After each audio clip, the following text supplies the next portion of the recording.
မင်္ဂလာပါခင်ဗျာ ARD ကပတ်စဉ်တင်ဆက်နေတဲ့ Editor စကားဝိုင်းအစီအစဉ်ကနေကြိုဆိုလိုက်ပါတယ်ဒီတစ်ပတ်မှာတော့တရုတ်အားကိုပစိန်ရိုးဆိုတဲ့ခေါင်းစဉ်နဲ့ကျွန်တော်တို့ဆွေးနွေးသုံးသပ်သွားကြမှာဖြစ်ပါတယ်ကျွန်တော်က ARD မြန်မာပိုင်း Editor ကျော်ခပါကျွန်တော်နဲ့အတူတူဆွေးနွေးမဲ့သူကတော့ ARD ရဲ့ Editor ချုပ်ကိုအောင်စောဖြစ်ပါတယ်ကိုအောင်စောမင်္ဂလာပါကိုကျော်ကဟုတ်ကဲ့ဒီအရင်တုန်းကဒီစစ်အာဏာရှင်တွေတုန်းကဖြစ်တော့ပေါ့လေဒီမိုကရေစီရေးလှုပ်ရှားတဲ့သူတွေကိုပြည်ပအားကိုပစိန်ရိုးအစိုးမြင်ဝါဒီများအားဆန့်ကျင်ကြဆိုပြီးတော့ဝါဒပြန်သမုတ်ခဲ့တာကျွန်တော်ကြားခဲ့ရမြင်ခဲ့ရတယ်ပေါ့လေဆိုတော့အဲ့ဒီစကလုံးကအခုကဒီစစ်ကောင်စီကိုရောက်သွားတယ်အဲ့ဒီစကလုံးကဘာကြောင့်လဲဆိုတော့ဒီအများဆုံးကြားရတာတော့ဒီစစ်ကောင်းဆောင်တရုတ်ကိုသွားတဲ့ခီးစဉ်မှာစပြီးတော့ကျွန်တော်များဆဆပြန်ကြားလာတာရှိတယ်ပေါ့လေ။ဘာကြောင့်လဲဆိုတော့မြန်မာနိုင်ငံထဲမှာစီးရဲနိုင်ငံရေးအကြီးကျယ်ရှုံးနေနေတဲ့အချိန်မှာတရုတ်ကိုပြေးကတ်တယ်လို့လူထုကမြင်တာပေါ့။ဒါကြောင့်ပြောတယ်လို့ထင်ပါတယ်။ဒါပေမဲ့သူ့ရဲ့ခီးစဉ်ပြန်လာတဲ့မျက်နှာပန်းကိုကြည့်ရတာပြင်ဆင်တွေကိုကြည့်ရတာသူကအောင်မြင်လာတဲ့ပုံစံမျိုးတွေကိုကျွန်တော်တို့တွေ့ရတာပေါ့လေ။ဆိုတော့ဒါနဲ့ပတ်သက်ပြီးအရင်ဆုံးစဆွေးနွေးပြပါဦး။ဟုတ်ကဲ့ကိုကျော်ကတော့ဒီဒါနာမည်ပေးတော်တာပေါ့ဗျာ။ဟလားတရားအားထုတ်တရုတ်အားထားပြီးတော့ပြည်ပအားကိုပစိန်ရိုးအခုတော့တရုတ်အားကိုပစိန်ရိုးလာပေါ့နော်သူ့ဘက်ကတမိုင်းတစ်ပတ်လဲသွားတာတမိုင်းတစ်ပတ်လဲသွားပြီအဲဒါကြောင့်နော်ဆိုတော့အိမ်ပြန်ခီးစဉ်ပေါ့အိမ်ပြန်ခီးစဉ်မှာကျွန်တော်တို့ဗာတွေ့လဲငကားကားနဲ့ကြိုတာတွေ့ရတယ်အန်ပေါင်းတွေပါပေးတယ်အန်ပေါင်းပေးတယ်ငကားကားနဲ့ကြိုတယ်ဒါမြန်မာပြည်သွားမှာဆိုရင်ဟလာတိုင်းပြည်မှာရှိတဲ့သမ္မတတွေဝန်ကြီးချုပ်တွေအခုဆိုလဲစစ်ကောင်းဆောင်တွေပြန်တဲ့အခါမှာအိုးစီဒိုဘတ်နဲ့ကြိုတာပဲကျွန်တော်တို့တွေ့ဘူးတယ်မြန်မာရိုးအကားနဲ့ကြိုတာပဲကျွန်တော်တွေ့ဘူးဒါပေမဲ့ဒီတစ်ခေါက်မှာတော့တရုတ်ငကားအကားနဲ့ကြိုတယ်ပေါ့နော်ဆိုတော့ဒါကိုကြည့်မယ်ဆိုရင်မကြသေးခင်ကပဲတရုတ်နှစ်တကူကိုမြန်မာနိုင်ငံရဲ့တရားဝင်အလုပ်ပိတ်ရက်ဖြစ်နေတရားဝင်ရုံးပိတ်ရက်ဖြစ်နေချိန်ညာခဲ့တာဒါတွေကိုကြည့်မယ်ဆိုကျွန်တော်တို့နိုင်ငံဘယ်ဘက်ကိုကျွန်တော်နိုင်ငံဘယ်ကိုသွားနေတယ်လဲခုနကကိုကျော်ခပြောခဲ့တယ်လို့ပဲဘသူအားကိုးနေတဲ့ပစိန်ရိုးတွေလဲတရားအထုတ်နေတဲ့သူတွေလားပေါ့ဒါကိုကျွန်တော်တို့ကိုယ်ကိုယ်မြင်ရမယ်လို့ကျွန်တော်ကတော့ထင်ပါတယ်အဲ့တော့ရင်တော့ကတော့ဗျာပီကင်းပြန်သွားကျွန်တော်တို့ရှိပါတယ်မြန်မာပြည်မှာဒီနေ့ကတော့ပြောရမယ်ကျွန်တော်ယူနန်ကပြန်လာတဲ့ယူနန်ပြန်ကြီးပေါ့နော်အဲ့တော့စစ်ကောင်စီဘက်ကကြည့်မယ်ဆိုရင်ဗိုလ်ချုပ်ကြီးမင်းအောင်လှိုင်ဘက်ကကြည့်မယ်ဆိုရင်ဒီတရုတ်ခီးစဉ်ဟာအောင်မြင်တဲ့ခီးစဉ်လို့ပြောရမယ်ထင်ပါတယ်နံပါတ်1ကတော့တရုတ်အစိုးရအနေနဲ့စစ်ကောင်စီကိုတရားဝင်အသိအမှတ်ပြုတယ်ဆိုတာကျွန်တော်တို့တွေ့ရတာဖြစ်တယ်နောက်ပြီးတော့နောက်တစ်ခုကတော့သူ့ရဲ့အထီးကျန်မှုကိုတရုတ်ကသူ့ရဲ့မဟာမိတ်တွေနဲ့သူ့အပေါင်းအသင်းမိတ်ဆွေတွေပို့ပြီးတိုးပေါင်းလုပ်ပေးတာမျိုးကျွန်တော်တို့တွေ့ရတာဖြစ်တယ်။နောက်တစ်ခုကကျွန်တော်ပြောတဲ့ဒီမဲခေါင်လန်ချန်ဒီဖိုရမ်ကနေပြီးတော့အဲ့ဒီအဖွဲ့ဝင်နိုင်ငံတွေဖြစ်တဲ့ထိုင်းတို့လာအိုတို့ဗီယက်နမ်တို့ကမ္ဘောဒီးယားတို့စတဲ့နိုင်ငံတွေနဲ့စစ်ကောင်းဆောင်ကိုပေးတွေ့ပြီးတော့သူ့ရဲ့တရားဝင်မှုကိုပို့ပြီးတော့အသိမှတ်ပြုပေးတဲ့ပုံစံပြီးတော့တရုတ်က backing ကိုပေးတယ်လို့ကျွန်တော်အဲ့လိုပဲသုံးသပ်တယ်။နံပါတ်3ချက်ကတော့တရုတ်အနေနဲ့စစ်တပ်ပြိုလဲသွားမှာကိုစစ်တပ်ပြိုလဲသွားပြီးတော့တိုင်းပြည်ဖီးဖျဲဖြစ်သွားမှာကိုစိုးရိမ်နေပုံကိုကျွန်တော်ဒီမှာကျွန်တော်တို့တွေ့ရတယ်ကျွန်တော်တို့ပဲသုံးသပ်ပါတယ်တကယ်တမ်းကျတော့ဒီစစ်ကောင်းဆောင်တွေဟာသူတို့ကဖျားတကာအကြောင်းတကာလို့နေကြတယ်အခုဒီနိုင်ငံတကာမြင်တာတော့ဒါလူသက်သမားဆိုတဲ့ပုံစံမျိုးမြင်တော့ဒီအပေကံဘဝကနေပြီးတော့နည်းနည်းလူရဝင်တဲ့အခြေအနေကိုရောက်သွားတယ်ဆိုတဲ့ဟာမျိုးပေါ့သူပြန်လာခုနကွန်စောပြောသလိုပဲသူနည်းနည်းဒီတရုတ်ကပြန်လာတဲ့အချိန်မှာသူ့ရဲ့ဒီလှုပ်ရှားမှုကိုကြည့်ရတာသူကယုံကြည်မှုလေးပိုရလာတဲ့သဘောကိုတွေ့ရတယ်ပေါ့လေလျင်ရဆင်းလာကြရသူပြုံးဖြီးပြီးတော့ဆင်းလာတဲ့ဟာမျိုးတွေ့ဆိုတော့ဒီတရုတ်ခီးစဉ်ကနေပြီးတော့နောက်ပိုင်းမှာဘယ်လိုအပြောင်းလဲတွေဖြစ်လာနိုင်ခြင်းရှိတယ်လဲဆိုတာတော့မေးခွန်းထုတ်เสียရှိလာတာပေါ့လေဟုတ်ဒီက LMC GMS ပေါ့နော်အဲမက်ကောင်နိုင်ငံတွေအစိုးရတွေကနေပြီးတော့စစ်ကောင်စီကိုတရားဝင်အသိမှတ်ပြုတော့နံပါတ်1အဆင့်ပေါ့နော်နံပါတ်2ကတော့စစ်ကောင်စီရဲ့ရှေ့လုပ်ငန်းစဉ်9ရက်ကိုတရုတ်ကအသိမှတ်ပြုပါတယ်ဆိုတာကိုနိုင်ငံရေးဝန်ကြီးရဲ့မြန်မာပြည်ခီးစဉ်အကောလုံးမှာပြုလုပ်ခဲ့တဲ့ခီးစဉ်မှာကျွန်တော်တို့တွေ့ခဲ့ရတာဖြစ်တယ်ဆိုတော့အဲ့ဒါကိုဘာကိုပြောလဲဆိုတော့မြန်မာပြည်ပြည်ထနာကိုတရုတ်နည်းတရုတ်ဟန်နဲ့ချင်းကတ်တာကိုကျွန်တော်တို့တွေ့ရတယ်အာဆီယံရဲ့5 point consensus လို့ပြောနေတဲ့5ချက်ကိုလည်းတရုတ်ကသဘောမတူဘူးဆိုတာဒီမှာကျွန်တော်တို့အတိအလင်းတွေ့ရတာဖြစ်ပါတယ်ဆိုတော့တရုတ်ကအခုမြန်မာပြည်ပြည်ထနာကိုချင်းကတ်တဲ့အခါမှာစစ်ကောင်စီကိုချင်းကတ်တိုင်းမှာသူနည်းသူဟန်နဲ့ပဲချင်းကတ်တာကိုကျွန်တော်တို့တွေ့ရတာဖြစ်တယ်နံပါတ်3ချက်ပါလဲဆိုတော့စစ်ကောင်စီကကျင်းပမယ်လို့ကြွေးကြော်ထားတဲ့ရွေးကောက်ပွဲကိုတ တရုတ်ကထောက်ခံတဲ့အခါမှာခုနကျွန်တော်ပြောတဲ့ GMS နိုင်ငံတွေဖြစ်တဲ့လာအိုတို့ထိုင်းတို့ကမ်ဘောဒီးယားတို့ကနေပြီးတော့ဝင်ပြီးထောက်ခံဖို့တစ်ဖက်လည်းထောက်ခံဖို့တရုတ်ဘက်ကစီစဉ်တယ်လို့လောလောဆယ်တော့အဲ့လိုသုံးသပ်လို့ရတယ်တကယ်လို့များအဲ့ဒီရွေးကောက်ပွဲက2025မှာအတင်းကျပ်ဖြစ်ခဲ့မယ်ဆိုရင်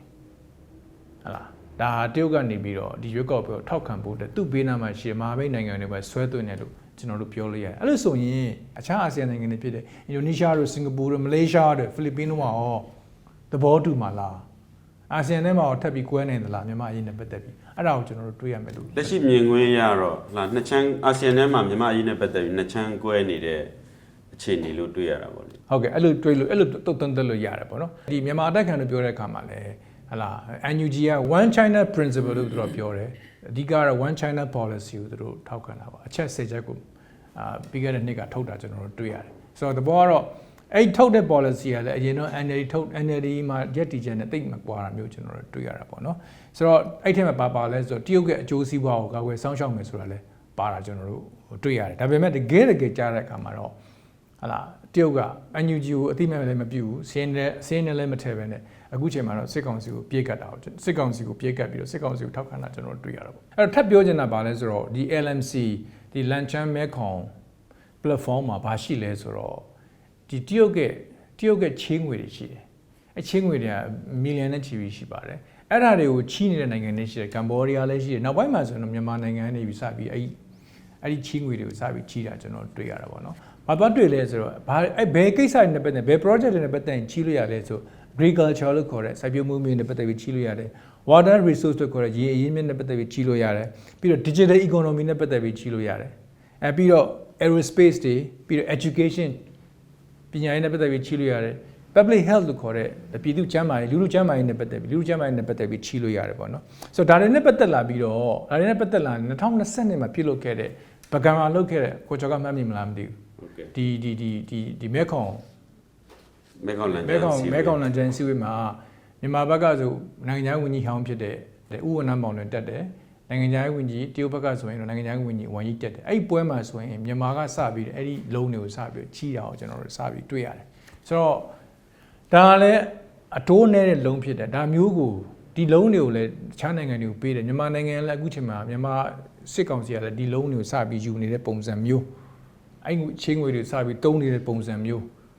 ကျွန်တော်တို့တွေ့ရဒါကတော့တစ်ဖက်လက်နဲ့တရုတ်ကနေပြီးတော့မြန်မာစစ်ကောင်စီကိုအသက်ရှည်ဖို့အတွက်စပြီးပေးတဲ့လုံးတွေအကူအညီတွေလို့ကျွန်တော်တို့ပြောလို့ရပါတယ်ဒီထဲမှာငွေကြေးဒီထဲမှာစစ်ရေးအကူအညီတွေမပါသေးဘူးပေါ့နော်ဆိုတော့ဒီချင်းငွေတွေကိုသုံးတဲ့အခါမှာလည်း infrastructure project လို့ခေါ်တဲ့ဒီလက်ပန်းဆက်သွယ်ရေးကိစ္စတွေမှာတရုတ်ကပို့ပြီးသုံးခြင်းပုံရတယ်အထူးသဖြင့်လာအောင်မှာဆိုရင်တရုတ်နဲ့လာအောင်မှာပြုလုပ်တရုတ်နဲ့လာအောင်နဲ့ဖောက်ထားတဲ့မြေထားလန်ကိစ္စမှာဒီချင်းငွေကိုသုံးတာမျိုးကျွန်တော်တို့တွေ့ရတယ်ပေါ့နော်ဆိုတော့သဘောကတော့တရုတ်ကတော့စီးပွား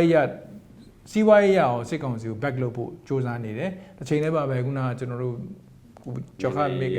နိုင်ငံရေးရတယ်ကျွန်တော် back လုပ်ဖို့စ조사တယ်တစ်ချိန်တည်းပါပဲမကြသေးခင်ကသူပြုလုပ်ခဲ့သူသွားခဲ့တဲ့ပကြိုကြီးမြောက်နေသွားခဲ့တဲ့ခီးစဉ်မှာဆိုဒီ drone စက်အုံတွေသွားကြည့်တာမျိုးကျွန်တော်တွေ့ရတယ်ဆိုတော့ဒီမှာဘာတွေပြောနေကြလဲဆိုတော့ဒီ drone တွေကိုသုံးပြီးတော့ပြန်ပြီးတက်ဆင်ပြီးတော့စစ်ကောင်စီဘက်ကတိုက်နေတဲ့အဖွဲ့တွေကစားဒီ drone တွေကိုဆင်ပေးပြီးတော့ PDF တွေရော EAO တွေကိုပို့ပြီးတိုက်လာမလားဆိုတော့ဟလာအဲ့တော့သုံးသက်ချက်တွေထွက်နေတာကျွန်တော်တွေ့ရပါတယ်ဆိုတော့ခုနကောင်စောပြောသလိုပဲဟလာဒီတရုတ်က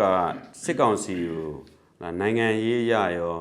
ာဒီစီးပွားရေးရရောအကူအညီတွေထောက်ပံ့နေနောက်ကနေပေးနေတာမျိုးရှိနေတဲ့အပြင်ကိုဒီစစ်ရေးရရောအကူအညီတွေပေးနေတာရှိတယ်လို့ပြောလို့ရတယ်။ဘာကြောင့်လဲဆိုတော့တရုတ်မြန်မာနယ်စပ်မှာအခြေစိုက်တဲ့တိုင်းရင်းသားလက်နက်ကိုင်အဖွဲ့အစည်းတွေကိုတရုတ်ကဒီစစ်ကောင်စီကိုမတိုက်ဖို့တင်းကြပ်ဖိအားပေးတာတွေကိုကျွန်တော်တွေ့ရတယ်။ဒါလည်းအားလုံးသိပြီးသား story တစ်ပုဒ်ပါပဲပေါ့နော်။ဆိုတော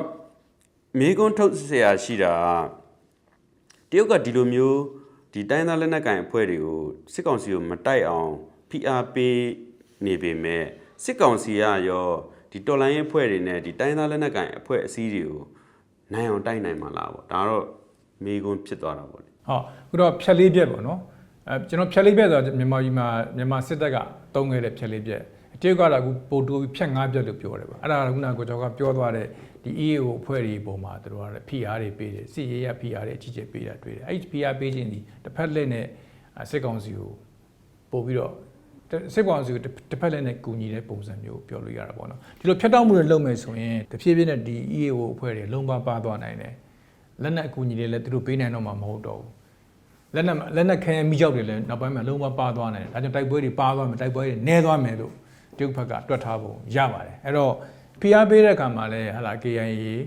TNL MNDAA ဝစတဲ့အဖွဲ့တွေအားလုံးကို PR အကြီးကျယ်ပြီးကျွန်တော်တို့တွေ့ပေးတာကျွန်တော်တို့တွေ့ရတယ်ပေါ့နော် နေဆက်ဂိတ်တွေပိတ်တာဟာလာကုံသွယ်ရေးတွေကုံသွယ်ရေးတွေကိုတင်းကျပ်ပလိုက်တာနေဆက်ဂိတ်တွေကိုအဓိကပိတ်လိုက်တာဟာလာလောင်စာစီနဲ့ကုံတွေမဝင်နိုင်အောင်အဓိကဟန်တားလိုက်တာမျိုးတွေပေါ့နော်ပြီးတော့ဒီ NUG နဲ့ PDF တွေနဲ့မဆက်သွယ်ဘူးအနောက်နိုင်ငံတွေနဲ့မီဒီယာတွေနဲ့မဆက်သွယ်ဘူးဒီလောက်ထိကိုပြင်းပြင်းထန်ထန် PR ပေးထားတာတွေရှိတာပေါ့လေဒီကြားထဲမှာဟာလာဒီတရုတ်က PR ပေးတော့အာခံပြီးတော့ဆက်တိုက်မှာပဲဆိုတဲ့အဖွဲ့တွေလည်းရှိနေသေးတာကျွန်တော်တို့တွေ့ရတယ်တကယ်လည်းတိုက်နေတာရှိပါတိုက်နေကြတယ်ကျွန်တော်ရှိတွေ့ရတယ်ပေါ့နော်ဆိုတော့ဟိုနိုင်ငံရေးအပြောင်းလဲဟန်ချက်ကတော့ပြောင်းလဲလာမယ်လို့ကျွန်တော်တို့ပြောလို့ရတယ်မကြသေးခင်ပဲကောလာလာထွက်လာတာရှိတယ်MNDAA ကိုလာရှိုးစွန့်ခိုင်းတယ်လာရှိုးစွန့်မလားဆိုတဲ့ကောလာလာရန်ကုန်မှာနဲ့စပြီးထွက်လာတာမျိုးတွေ့ရတာပေါ့နော်ဆိုတော့တစ်ဖက်ကလည်း PR ပေးသလိုတစ်ဖက်ကလည်းဟလာချင်းကပ်ပြီးတော့တရုတ်ဘက်ကလည်းချင်းကပ်ပြီးတော့ဒီလာရှိုးနဲ့အပါမယ်လာရှိုးအပါမယ်တချို့တိမ့်ထားတဲ့မြို့တွေကိုပြန်ပြီးတော့စုပ်ခိုင်းတာတွေဟိုတစ်ဖက်ကလည်းအကြီးကျယ်လိုက်ပြီးညှိနေပုံရတယ်လို့ကျွန်တော်တို့သုံးသပ်လို့ရပါတယ်လာရှိုးနဲ့ပတ်သက်ပြီးတော့ဟိုဒီမြောက်ပိုင်းမှာတွဲတိုက်နေတဲ့အဖွဲ့တစ်ဖွဲ့ကပြောတာလည်းရှိပါတယ်ဒါကတော့လာရှိုးကိုဒီလာရှိုးကို MNDAA ရဲ့စုပ်ပေးလိုက်ရတယ်ဆိုလို့ရှိရင်တေးကြတယ်ဒါတရုတ်ရဲ့ PR ကြောင့်ဆုတ်လိုက်ရတာဘာကြောင့်လို့ဆိုလို့ရှိရင်သူတို့တွေဒီနေရာကိုခံတက်တွေပြင်ထားတာဒီကတကယ်ကိုအခိုင်အမာစစ်တပ်ကမြေပြန်ဘလို့မှဝင်လို့မရတော့တဲ့အခြေအနေအထိကိုသူတို့လာရှိုးကိုစိုးမိုးထားတယ်စီးရေးရစိုးမိုးထားပြီးသားဖြစ်တယ်တကယ်လို့သာဒီဆုတ်ပေးလိုက်ရတယ်ဆိုလို့ရှိရင်စီးရေးကြောင့်မဟုတ်ဘဲနဲ့တရုတ်ရဲ့ PR ကြောင့်ဆုတ်ပေးလိုက်ရတာဖြစ်လိမ့်မယ်ဆိုပြီးတော့ကိုပြောထားတာရှိတာပေါ့လေဒါကတော့ရန်ကုန်မှာထိုင်တဲ့တန်တမန်တွေအားလုံးစိတ်ဝင်စားတဲ့ကိစ္စတခုမေကွန်းတခုလည်းဖြစ်ပါတယ်လာရှိုးကိုပြန်ပြီးအပ်မလားဆိုတဲ့မေကွန်းပေါ့နော်ဒီအခင်းကျင်းနဲ့ပတ်သက်ပြီးတော့တရုတ်ကဘာကိုစိုးရိမ်နေရလဲပေါ့လေအဲ့မေကွန်းကကျွန်တော်တင်စိတ်ဝင်စားဖို့ကောင်းတယ်ဘာကြောင့်လဲဆိုတော့သမ္မတ Trump ကတကြောပြန်သမ္မတ Trump ပေါ့နော်လာတဲ့အချိန်မှာသူ့ရဲ့အဓိက foreign policy နိုင်ငံခြားရေးမူဝါဒ focus ဒီတရုတ်ဖြစ်မယ်လို့သတင်းစာတွေကနေကြိုတင်ပြီးတော့ခံမှန်းနေတာကျွန်တော်တို့တွေ့ရတယ်။တဘောကတော့အနာဂတ်မှာတရုတ်နဲ့အမေရိကန်ကြားမှာရှိတဲ့အပြိုင်မှုကပိုပြီးတော့များလာမယ်လို့ကျွန်တော်တို့သုံးသပ်လို့ရပါတယ်။အဲ့တော့ထူးခြားတာကတော့ဒီစစ်ကောင်စီခေါင်းဆောင်ရဲ့တရုတ်ပြည်ခီးစဉ်မတိုင်ခင်မှာပဲဘာတွေ့ရလဲဆိုတော့စစ်ကောင်စီကနေပြီးလွတ်တယ်ဟာလားရင်ထောင်လိုင်းရဲ့အဟောင်းတချို့ကိုပီကင်းကိုလွတ်တာကျွန်တော်တို့တွေ့ရတယ်တရုတ်ပြည်မှာရှိတဲ့ think tank အဖွဲ့တွေတွားပြီးတွေ့တာမျိုးတွေ့ရတယ်ပေါ့နော်ဒါနဲ့ပတ်သက်ပြီးတော့မီဒီယာတွေအပြည်ပမှာရှိတဲ့မီဒီယာတွေရေးကြတယ် speculation တွေလည်းအများကြီးကျွန်တော်တို့တွေ့ရတယ်ဆိုတော့ဘာသွားတွေ့လဲဆိုတော့တရုတ်ကဘာလို့ဆိုးနေတယ်လဲဆိုရင်အခုလာတော့မဲ့တရုတ်နဲ့အမေရိကန်ကြားမှာရှိတဲ့အားပြိုင်မှုတွေအရင်တော့ Trump လက်ထက်မှာလည်းဖြစ်ခဲ့ပူပါတယ်နော်ကုန်သွယ်စစ်တွေပို့ပြီးတော့အားကြီးလာမဲ့ကိစ္စတွေကျွန်တော်ရှိတယ်ပေါ့နော်ဒါအပြင်အနောက်ကစိတ်ဝင်မှုကလည်းဘယ်လောက်ရှိလဲဆိုတော့တရုတ်ကအသေးချာလိုက်ပြီးတော့သုံးသပ်နေတဲ့စမ်းစစ်နေတဲ့ကာလတခုလို့ပြောလို့ရတယ်ပါအဲ့တော့ဒီကိစ္စနဲ့ပတ်သက်ရင်ကျွမ်းကျင်တာကတော့အရင်တော့ထောင်လိုင်းအဟောင်းနေလို့ကျွန်တော်တို့သုံးသပ်လို့ရတယ်သူတို့ကိုခေါ်ပြီးတော့ဆွေးနွေးတာမျိုးဟာလားမြန်မာပြည်ထဲမှာရောမြန်မာပြည်ပမှာရောတိုက်ခိုင်နေကြားထဲမှာရောအထူးသဖြင့်တိုက်ခိုင်နေအများစုဟာလားလာပြီးစုနေတဲ့ထိုင်းနိုင်ငံမှာရောဘယ်လောက်ထိအနောက်ကစိတ်ဝင်မှုတွေရှိနေတယ်လဲဆိုတဲ့ကိစ္စကိုနားလည်မဲ့သူတွေကိုခေါ်ပြီးတော့ဆွေးနွေးမေးမြန်းတယ် information နဲ့ exchange လုပ်တယ်လို့ကျွန်တော်တို့ကအဲ့လိုသုံးသပ်လို့ရတယ်ဆိုတော့လာမယ့် future ကိုကြည့်ပြီးတရုတ်အနေနဲ့ကလည်းသူ့ရဲ့ chance ကိုလုံဖို့ပြန်ပြီးလုံဖို့အတွက်သူ့ရဲ့ chance ကိုပြန်ပြီးလုံဖို့အတွက်ကာဖို့စ조사နေသလားလို့ပဲကျွန်တော်အဲ့လိုပဲသုံးသပ်ချင်ပါတယ်ဟုတ်ကဲ့ကိုယ်ဆိုကျေးဇူးတင်ပါတယ်ကျေးဇူးတင်ပါတယ်ကိုကျော်ပါရော့ဒီပါကိုကာကွယ်ဖို့အတွက်ပစိန်ရိုးလက်ဆောင်ဒီပါအားကိုပစိန်ရိုးပေါ့အစိုးရဟုတ်ဒီနေ့ညတရားအားထုတ်ဖို့စီစဉ်ပြီးတာရှင်းနေပါပြေးပြီးတော့လို့ပစိန်ရိုးဖြစ်ကြဒီပါအားကိုပစိန်ရိုးတော့ကြောက်တယ်ပစိန်ရိုးကန်ကြီးပစိန်ရိုး